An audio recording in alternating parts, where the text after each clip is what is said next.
Oh man, once again, I forgot whip smart opening. Damn. Hello everyone, this is Dwight Woods, the Jeet Kune Rebel. Welcome to the I Love Jeet Kune broadcast number 312. This is the one about the old JKD rules. As you're logging in, if you'd be kind enough to say where you're logging in from, hit the like button. Feel free to continue doing so throughout the broadcast. If you're catching the simulcast over on the YouTube, please be sure to like, subscribe, and hit the notification bell as well. But of course, the best thing you can do is to share this video and spread the word about the I Love Jeet Kune broadcast. All right, so this is a post that I saw a couple of times on different pages just recently, and it was the proverbial "What would Bruce Lee think of the state of Jeet Kune if he was around today?" And of course, the opinions expressed, they vary based on the mindset of the Jeet Kune person involved, right? It's kind of the same thing or a similar thing with the calls for less bickering and more sharing and more unity among the JKD factions. So that's interesting because when people bicker about the stuff that they share and it gets reshared, but that's another story for another time, and I digress. Instead, today, I want to wax nostalgic about an aspect of the old days of Jeet Kune. So I was going through, as I often do, the art and philosophy book, and came across the reprint. I put it in the postcard, but let me just pull it up for you guys here. Came across this reprint of the rules from, let's see, this was, it actually says it at the top. It says Junfan Gung Fu Institute, Bruce Lee School of Self-Defense. And so what I found striking about this is that apparently even then there was concern about discussing Bruce Lee's art with people from other styles. So as you see here, number 9, it says exercise discretion when explaining to others about this school. Do not engender ill feelings or rivalry with students from other schools.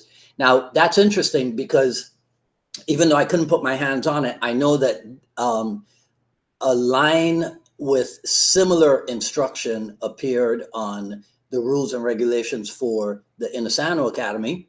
And I borrowed that from the Inasano Academy, and I had that in the rules and regulations for my school, Unified Martial Art. Some of the, so that was the Junfan Institute. Now, some of the other rules, right?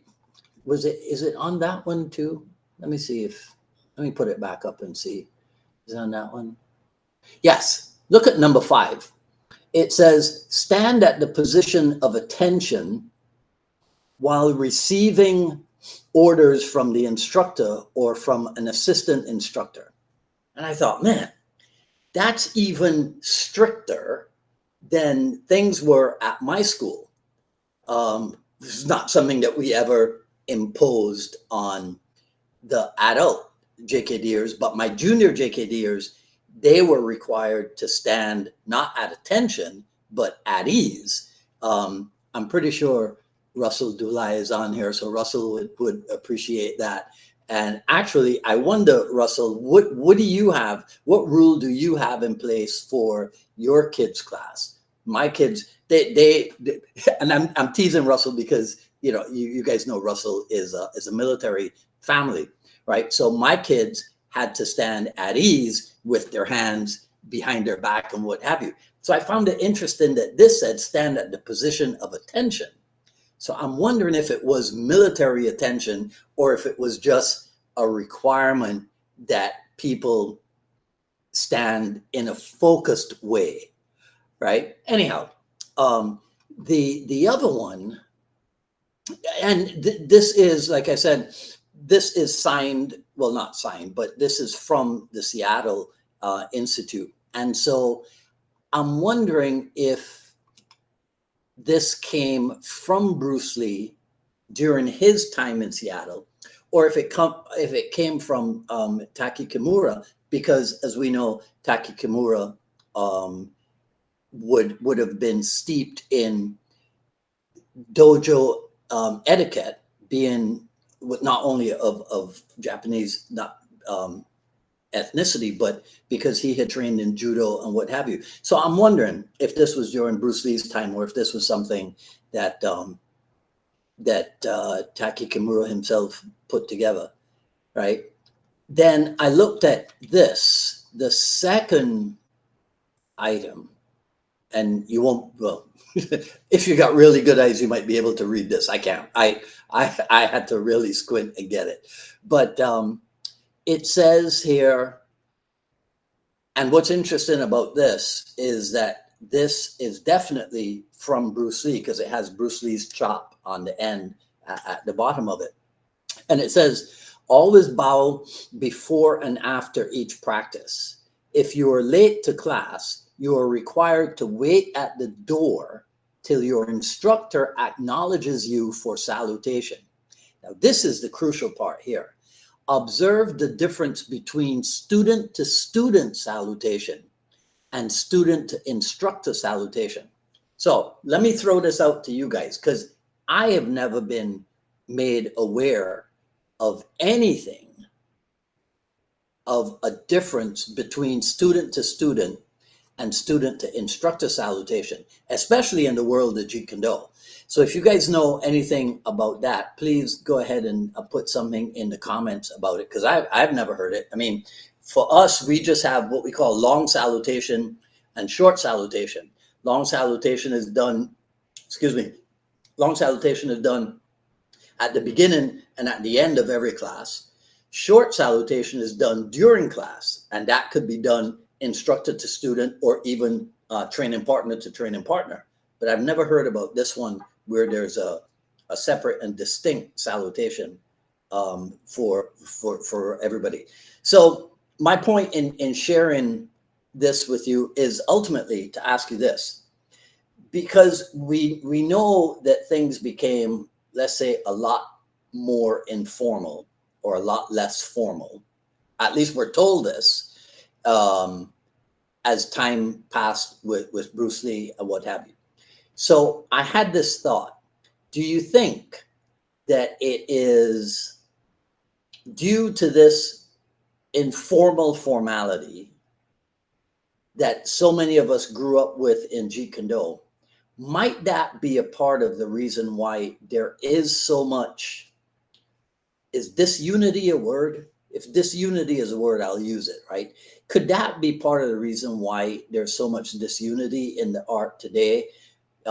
There's no built-in respect, one JKD person for the other JKD person, like off the bat, right? So you guys let me know what you think. I'm just gonna spend a short time with you here today. So let me know what you think in the comments below. That's all I gotta say for this video. If you like what you heard, please comment, rate, subscribe, hit the notification bell. Follow me on Twitter at Dwight Woods and on Instagram at Dwight D. Woods. At paypal.me/UnifiedMA Miami, paypal.me/UnifiedMA Miami.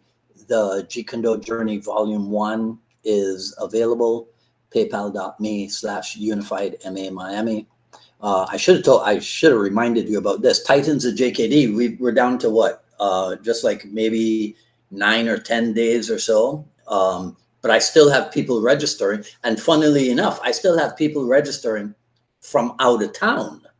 All right. So there's still room. We got a huge banquet hall or conference room or whatever. And we actually have the possibility of overflow if for some reason we run out of space. Right. So go to titansofjkd.com and everything is there for you, titansofjkd.com. You can also support the program over on jkdrebel.com. click on the Rebel Gear link, and that's where you see stuff like this, coffee mugs and t-shirts and other kind of t-shirts and all that good stuff. But like I said earlier, the best thing you can do is to share this video, spread the word. So on Friday, 5 p.m., an hour early, we will be at Jeet Kune Dialogues with the legend, Rick Young of Rick Young's Black Belt Academy in Edinburgh. So 5 p.m., put that on your calendars. We're going to be an hour earlier. And I got to tell you, I'm excited. I'm a little bit embarrassed also because Rick's first appearance was episode 54. And now he's doing episode 295. So a conversation with him is really, really overdue. So, and I think that episode 54 probably still has the record for the largest number of people that tuned in for the live stream. So I'm hoping to break that record or at least equal it again on Friday. So Terry Valor, Mark Black, Mick Tully, Simon Alpin, Koos Falkend, all you guys from the UK. Remember, not 11 o'clock your time, 10 p.m. your time with Rick Young. All right, today is a red day. There we go. All right. So you guys enjoy the rest of your evening. I'll see you on Friday at 5 p.m. I don't know how many other times I have to tell you that.